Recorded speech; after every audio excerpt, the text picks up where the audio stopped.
Pero, nagbigay siya ng mga senyales or babala bago maganap yung kanyang muling pagbabalik.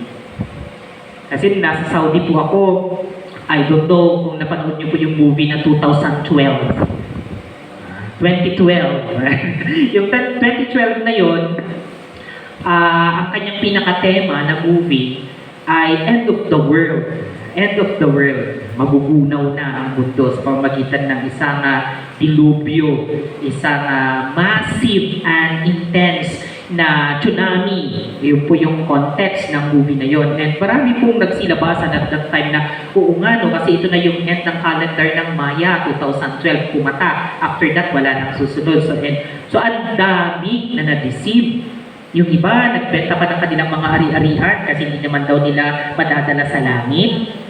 Yung iba, nag-panic buying, punta sila dun sa groceries, sa daming mga pinagbibili para sakali man na magkaroon ng taggutom, hindi daw sila gugutumin and everything. Lumipas ng 2012 po, nasa 2026 na tayo, ang Panginoong Jesus. Diba? Hindi pa siya dumarating. Kasi nga, walang nakakaalam. Walang nakakaalam ng specific date ng pagbabalik. One thing is for sure, the Lord will come again.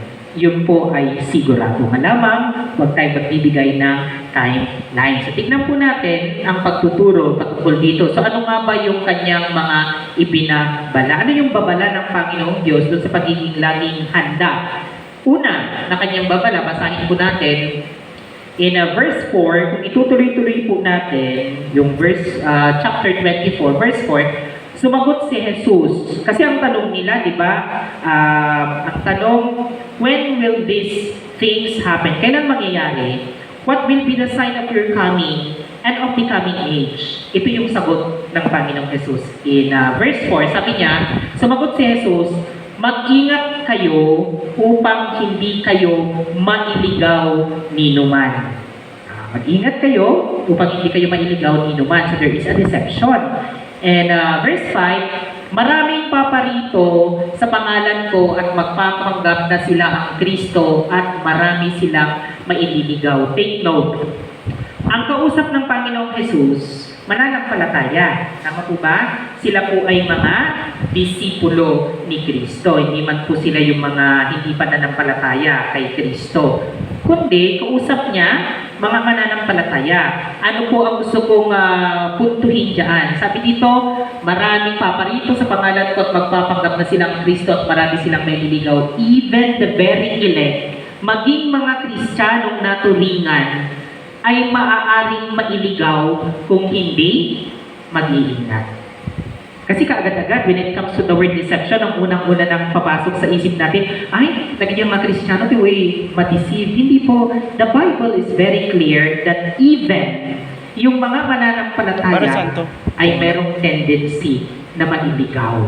Okay? And then, makakarinig kayo ng mga labanan at makakabalita ng mga digmaan sa iba't ibang dako. Kung titignan po natin, tanungin natin yung ating mga nanay, sino bang pinakananay natin dito? Si Pastor Pat ba? Panganay natin. Ilang taon na kayo, Pastor? Line of 7. Meron pa bang mas line of 8 kay Pastor natin?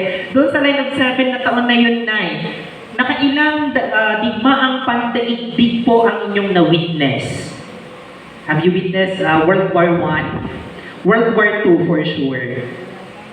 Ang World War II, wala pa World War III World War II. Kung titignan po natin, noon pa man, 70s, 60s, 40s, 80s, may mga nagaganap na. Sabi diyan, makakarinig kayo ng mga labanan at makakabalita ng mga digmaan sa iba't ibang dako. Ever since, meron naman na pong nangyayari ng mga digmaan ang dako ng mundong ibabaw, pero hindi pa dumarating ang Panginoong Jesus. Why?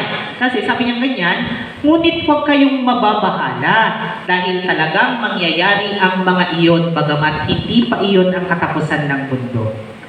So take note, hindi pa yun yung katapusan ng mundo. Kaya nga kapag meron tayong nadinig, kunwari, nag-declare ng World War III, alam, malbunsamot, tilubungot, katapusan na ng mundo. Hindi po napakalinaw ang sinasabi ng Biblia, kailangan pong maganap yung mga bagay na yun, pero hindi pa iyon ang katapusan ng